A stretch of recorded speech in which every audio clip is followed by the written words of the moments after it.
सांगितले ते कामं खूप मोठ्या प्रमाणात मंजूर झाले आणि मंजूर होत असताना खूप याचं हे चालू आहे आपलं चालू होत असताना एक असं जीवनामध्ये एक निवडणूक असते, निवडणुकीमध्ये एक ठाकरे ब्रँड असतो.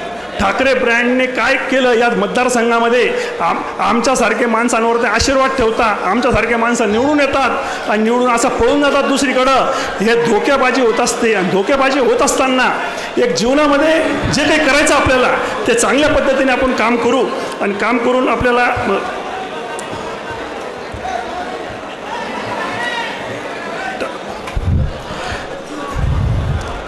आणि मला सर मी घाबरलेलो आहे इतकं सर्व हे पाहून घाबरलेलो म्हणजे असं काही नाही असतं. ते फक्त एकच गोष्ट सांगतो मी, सर्व मित्रमंडळी हा मतदारसंघ ठाकरे कुटुंबावर खूप मोठ्या प्रमाणात प्रेम करतो. या ठाकरे कुटुंबाच्या मागं एक तालुका आहे, इथून पुढे पण राहील.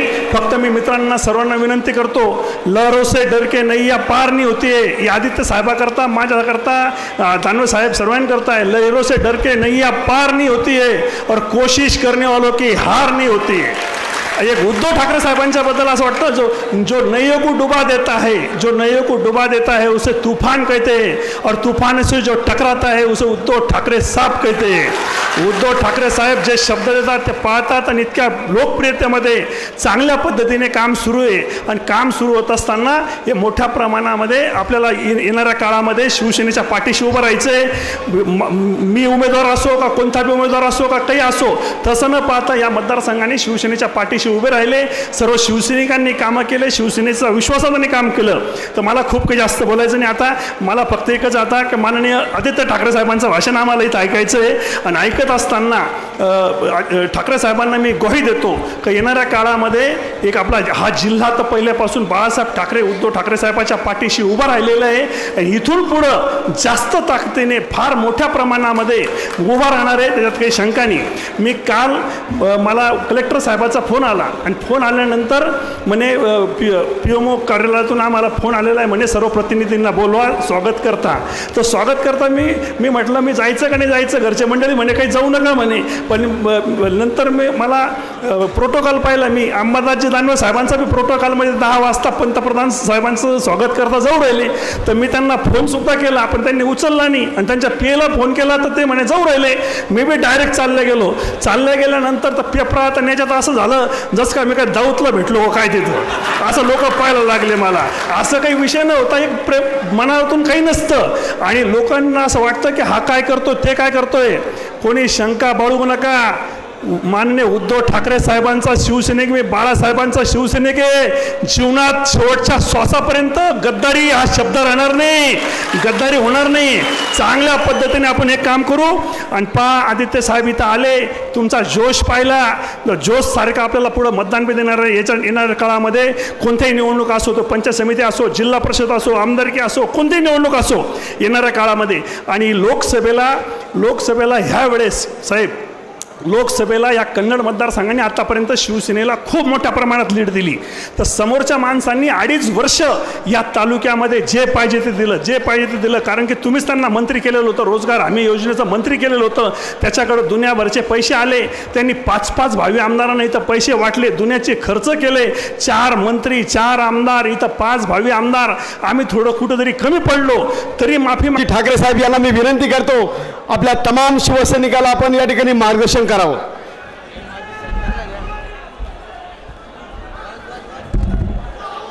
छत्रपती शिवाजी महाराज की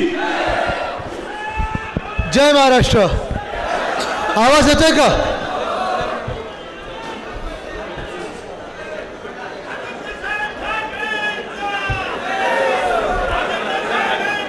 खरं सकाळपासून आम्ही या जिल्ह्याच्या दौऱ्यावर आहोत आणि लांबचा दौरा झालेला आहे. मध्ये 1.5 दिवस आमची ही सभा किंवा मेळावा. आणि साहजिक आहे की एवढा सगळा प्रवास झाल्यानंतर थोडा थकवा येतो. काय झालं? अरे तिकीट वाटप नाही झालं, तुम्ही खुर्च्यांवरनं भांडताय. खुर्ची सोडायची नसते पण तुम्ही सोफ्यावर तर बसून जा. साहजिक असतं की एवढा सगळा प्रवास झाल्यानंतर कालचा प्रवास थोडा थकवा येतो. पण तुम्हाला मी सांगतो, ज्या मिनिटाला मी इथे आत शिरलो, तुम्हाला सगळ्यांना बघून माझं सगळं थकवा निघून गेलेला आहे आणि पुन्हा एकदा लढायची ताकद आणि जिद्द आलेली आहे. उदयजी, गंमत म्हणजे कालचा तुमचा फोटो बघितला आणि मी बघत होतो की अरे माझं पण स्वागत करतायत की नाही, कारण तुम्ही प्रधानमंत्री म्हणून सांगतो. तुम्हाला जे ते बोलले ते सत्य आहे. आम्ही ही गंमत कालच मला अंबादासजी सांगत होते, आम्ही हसत होतो. त्यांची जी गडबड झाली ते बिचारे आत जाऊन थांबले आणि हे बाहेर थांबले आंदोलनासाठी.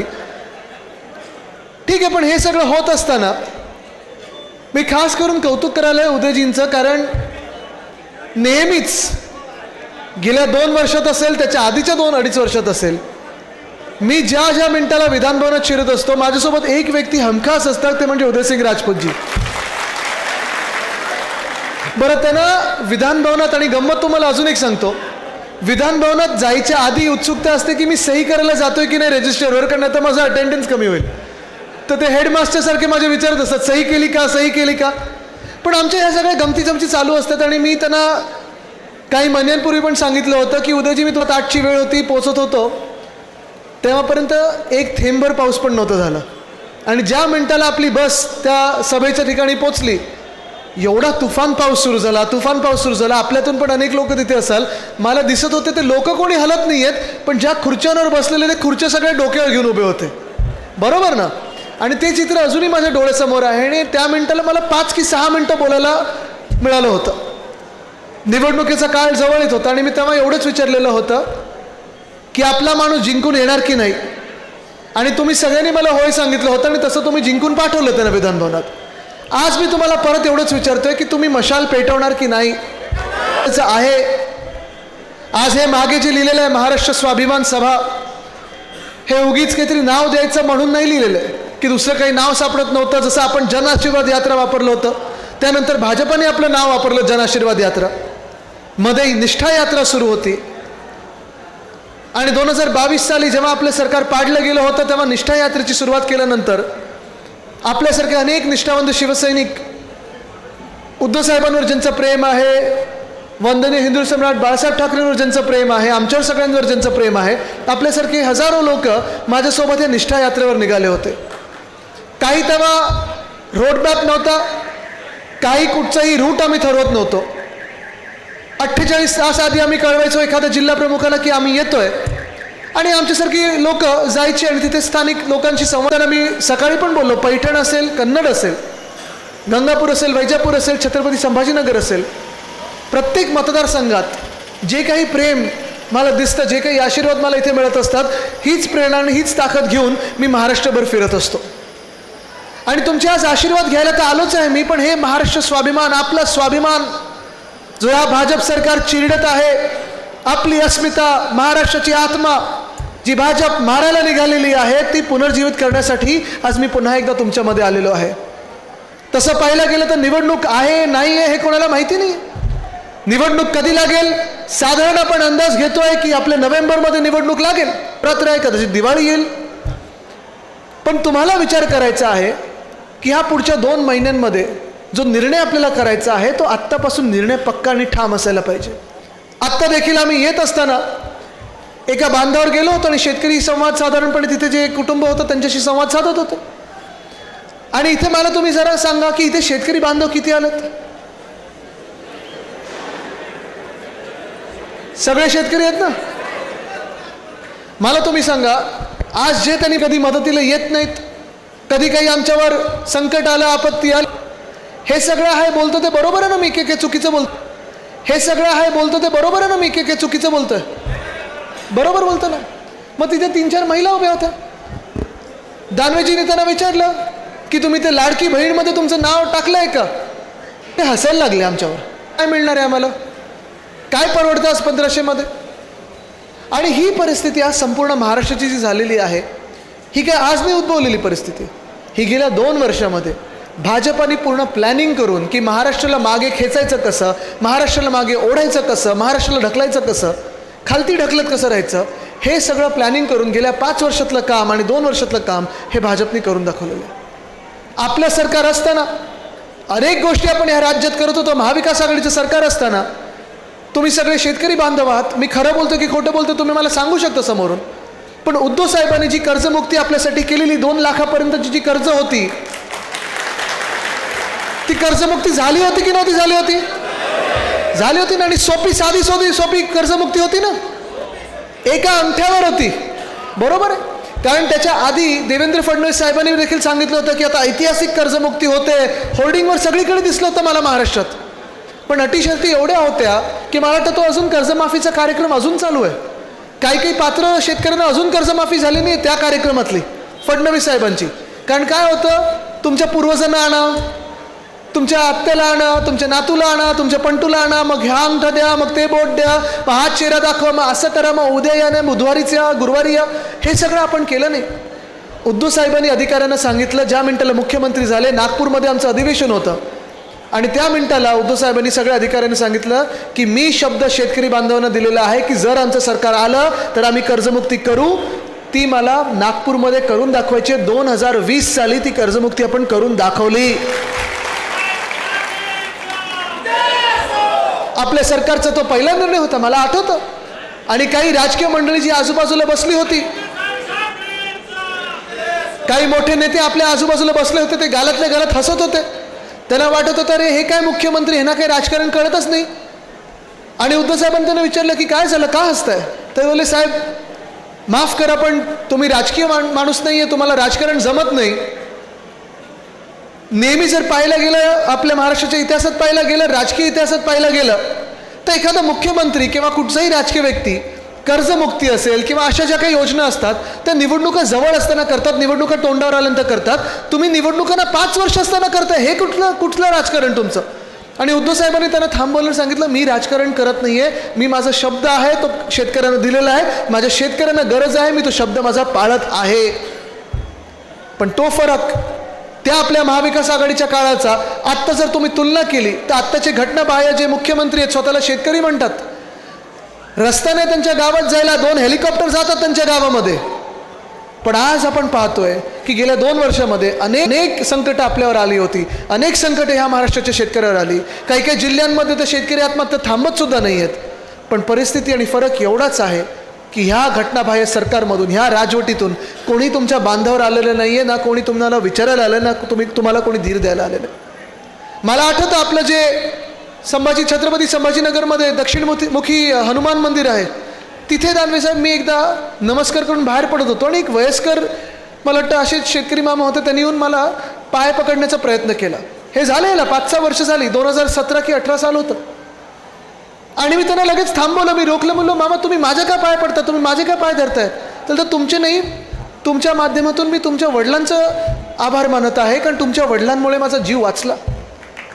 आणि मी विचारलं का, हे ऐकण्यासारखं आहे. मी विचारलं का असं काय केलं आम्ही की तुमचा जीव वाचला? त्यांनी सांगितलं नाही, मी जेव्हा खचलो होतो, माझी मनस्थिती काही बरी नव्हती, मी आत्महत्या करणार होतो, आणि त्यावेळी उद्धव ठाकरे माझ्या गावात आले, दुष्काळ चालला होता, आणि त्यांनी सांगितलं घाबरू नको, आम्ही तुमच्या सोबत राहू. एवढं मला सांगितलं आणि मला बळ आलं, म्हणून मी तुमचे आभार मानत होतो. आणि तेच संस्कार घेऊन, तेच मनात विचार घेऊन उद्धव साहेबांनी जेव्हा आपलं सरकार आलं तेव्हा कर्जमुक्ती केली. तेवढंच नाही तर 2 वर्षामध्ये, आपल्या 2.5 वर्षाच्या कार्यकाळात जेव्हा शेतकऱ्यांवर संकट आलं असेल, पहिलं मदतीला धावून आलोय ते शेतकऱ्यांसाठी धावून आलोय. मग सततचा पाऊस असेल, कधी गारपीट असेल, कधी काही असेल. पण ह्या 2 वर्षामध्ये जे हाल वाढत चालले, तर आपल्या शेतमालाला भाव नाही, GST खतावर लावलेला आहे, महागाई परवडत नाही. आणि हे सगळं होत असताना दुसऱ्या बाजूला कुठेतरी आपण पाहतोय की फसव्या योजना हल्ली आपल्या राज्यात खूप यायला लागलेल्या आहेत. फसवणूक महिलांसाठी आज मी पाहतोय ती काही लाडकी बहीण योजना ही महाराष्ट्रात खूप मोठ्या एका बोलबालाने आणलेली आहे. इव्हेंट केला जातो सगळ्या जिल्ह्यांमध्ये. मुख्यमंत्री स्टेजवर फिरतात आणि विचारतात पैसे आले असं विचारणारं पहिलं मुख्यमंत्री मी पाहिलेलं आहे. पण हे सगळं आपल्या डोळ्यात देखत बघत असताना लोकांच्या डोळ्यात धूळफेक होते आहे, हे तुम्ही लोकांना सांगणं गरजेचं आहे, कारण ही सत्य परिस्थिती आहे. आज इथे मोठ्या संख्येत महिला आलेल्या आहेत. तुम्ही मला सांगा 1500 रुपयेमध्ये आज काही परवडणार आहे का? मिळू शकतं का 1500 रुपये? आता तुम्हीच मला सांगा ना, तर तुम्हाला एक जादू करून दाखवतो मी. मी आत्ता ह्या गेल्या 2-4 दिवसात खूप मोठा जादूगर झालेलो आहे. तुम्हाला भाजपची जादू दाखवतो. आणि भाजप जी जादू करते त्याच्यासाठी डोळे पण बंद करण्याची गरज नसते. 2014 10 वर्ष मागे तुम्हाला नेतोय. लक्ष द्या, कान उघडे ठेवा. 2014 त्यावेळी जे पंतप्रधान बनणार होते मोदी साहेब, ते गावोगावी गेले, प्रत्येक जिल्ह्यात गेले आणि सांगितलं होतं की कालाधनम वापिस लाएंगे और हर एक के खाते में किती 15 लाख. बरोबर आहे ना. म्हणजे तुम्ही विचार करा, जे 2014 मध्ये 15 लाखाबद्दल बोलत होते तेच 2024 मध्ये किती बद्दल बोलतात? 1500. बघा, डोळे न बंद करता शून्य किती निघून गेले. 10 वर्षातला हा फरक आहे. 10 वर्षातला हा फरक आहे. म्हणजे जे 15 लाखाबद्दल बोलत होते ते 1500 वर आलेले आहेत. त्याही तुम्हाला सांगतो मी, जर चुकून ह्यांचं सरकार पुन्हा एकदा आपल्या डोक्यावर बसलं तर हे 1500चे 15 रुपये द्यायला देखील हे घाबरणार नाहीत किंवा यांना लाज वाटणार नाही. इथे अनेक शेतकरी बांधव असे आले असतील ज्यांना गेल्या 2 वर्षामध्ये नुकसान भरपाई म्हणून कोणाला 50 रुपयाचा चेक, कोणाला 2 रुपयाचा चेक, कधी 60 रुपयाचा चेक मिळालाच नाही. हे पाहिलं आपण, टीव्हीवर पाहिलं, बातम्यांच्या माध्यमातून पाहिलेलं आहे. आणि जर शेतकरी बांधवांना हे घाबरत नाही, जेव्हा सांगतात आम्ही 6,000 रुपये देऊ आणि 10,000 रुपये देऊ, विमा कंपन्या ह्यांच्या पैसे कमवत असतात, शेतकऱ्यांचं नुकसान झाल्यानंतर 15 रुपये द्यायला ह्यांना लाज वाटत नाही. तेच लोक आत्ता जे 1500 बोलत आहेत, 10 वर्षापूर्वी 15 लाख बोलत होते, उद्याच्या काळी आपल्याला 15 रुपये द्यायला देखील यांना लाज वाटणार नाही. पण ही परिस्थिती जी आहे ही खरी परिस्थिती आहे. आणि एका बाजूला हे जे शून्य काढलेले आहेत, ही जी जादू केलेली आहे, ही जादू एका बाजूला, पण दुसऱ्या बाजूला जी आपल्या महिलांवर परिस्थिती उद्भवलेली आहे, अत्याचाराची असेल, बलात्काराची असेल, ही महाराष्ट्र बघू शकत नाही. आणि ह्याच्यासाठी आपल्याला बदल हा घडवायलाच लागेल. बदलापूरबद्दल किती लोकांनी ऐकलं? तुम्ही सगळ्यांनी ऐकलं असेल बदलापूरबद्दल. परवाची घटना बदलापूरची. बदलापूरमध्ये जी घटना घडली, एका 3 वर्षाच्या मुलीवर एका तिथे शाळेत काम करणाऱ्या व्यक्तीने अत्याचार केला, शोषण केलं. आणि मग त्या मुलीने 2-4 दिवसानंतर आईला सांगितलं की पोटात दुखतं, आणि डॉक्टरकडे नेल्यानंतर तिला कळलं की नक्की काय झालं, कारण ती मुलगी डॉक्टरसमोर बोलली.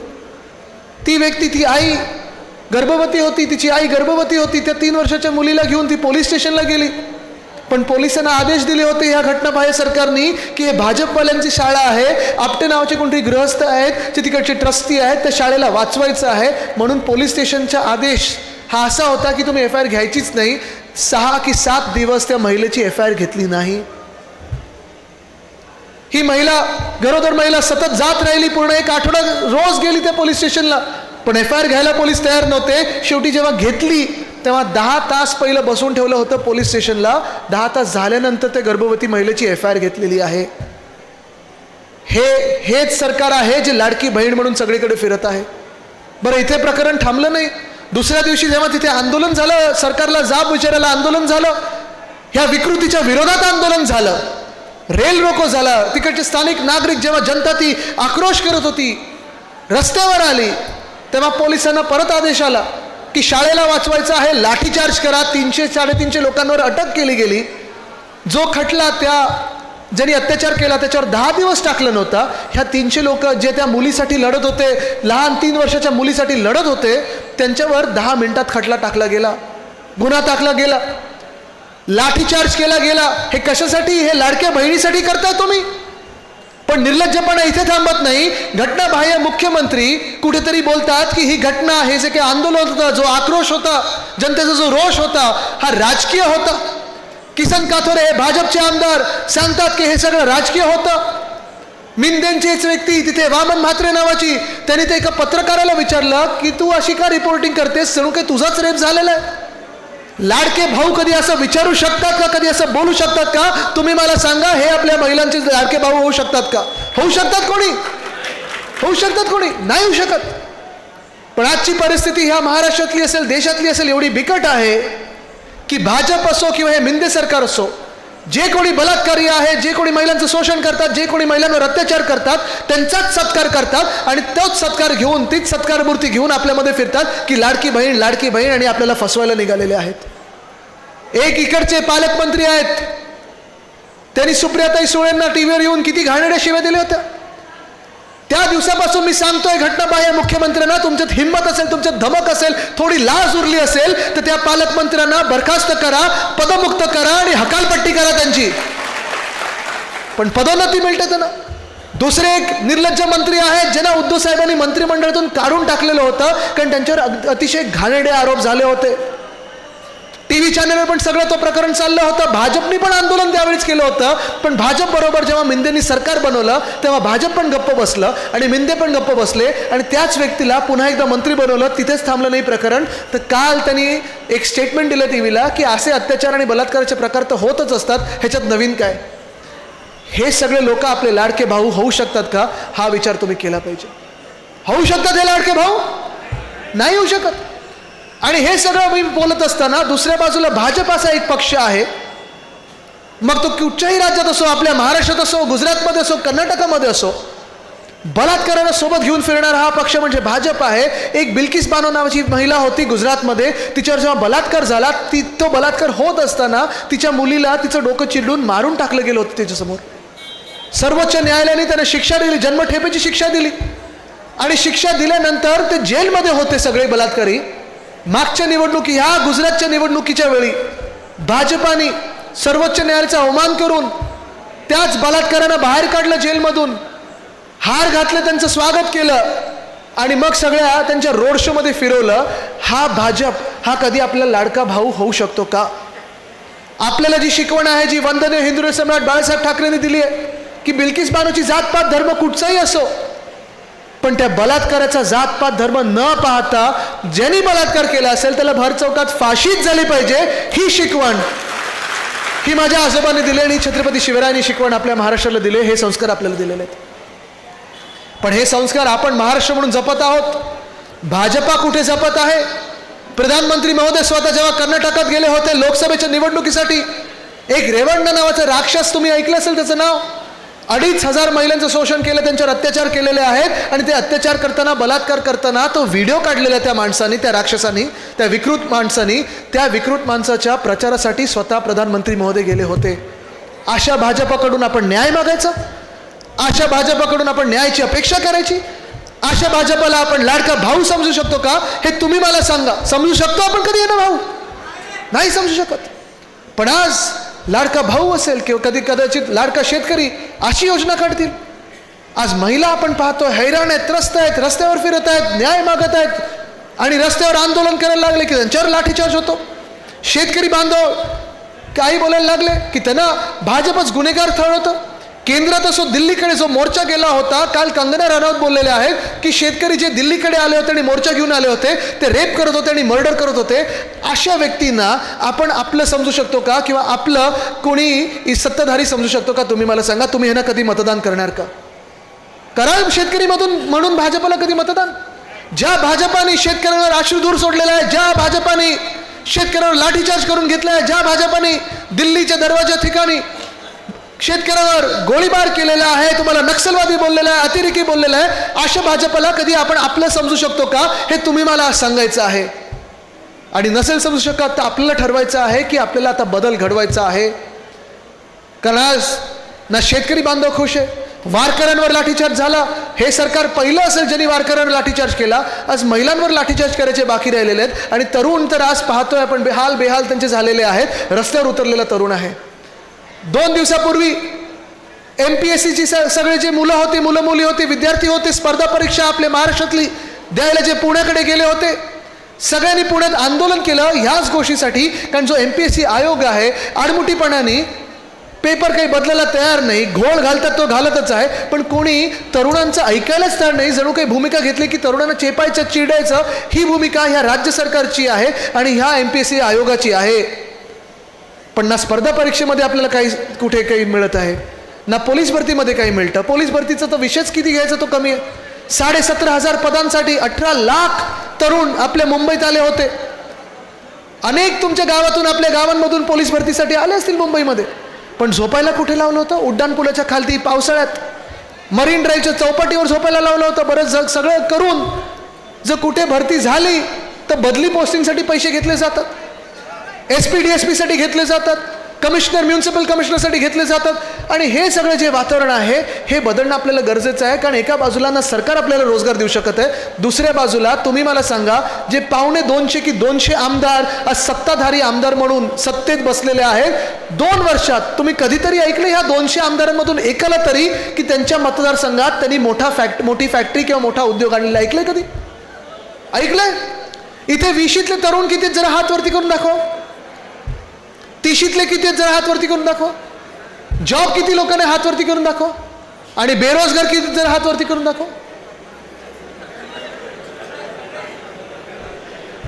म्हणजे ह्यांची मुलं, ह्यांच्या नेत्यांची मुलं, भाजपच्या नेत्यांची मुलं सगळे जाणार आणि ICC वर्ल्ड कप वगैरे तिथे जाऊन बघणार दिमाखात. ICCचे चेअरमन कोण बनतंय, कोण BCCI बघतंय, कोण MCA बघतंय. आणि आपण बेरोजगार ह्यांच्यासाठी लाठीखाठी खायला आणि ह्यांच्यासाठी दगडफेक करायला कार्यकर्ते म्हणून भाजपचे उभे राहणार. हे मान्य आहे तुम्हाला? आपण आपल्या 2 वर्षाच्या काळात, 2.5 वर्षाच्या काळात महाविकास आघाडी सरकार असताना, कोविडचा काळ सुरू असताना देखील आपण महाराष्ट्रामध्ये 6.5 लाख कोटीची गुंतवणूक आपण आणू शकलो. हे आपलं महाविकास आघाडी सरकारचं आपलं काम आहे, ते लोकांसमोर आहे. आपलं जर सरकार असतं तर वेदांता फॉक्सकॉन जो गुजरातला पाठवला तो आपण आपल्या महाराष्ट्रात 100% आणलाच होता. आपलं सरकार असतं तर मेडिकल डिव्हाइस पार्क जे बिडकीनमध्ये येणार होतं, जे ह्यांनी गुजरातला पाठवलं ते आपण बिडकीनमध्ये आणलं असतं. जो बल्क ड्रग पार्क जो रोह्यामध्ये येणार होता, जो ह्यांनी गुजरातला पाठवला तो आपल्या महाराष्ट्रामध्ये आणलंच असतं.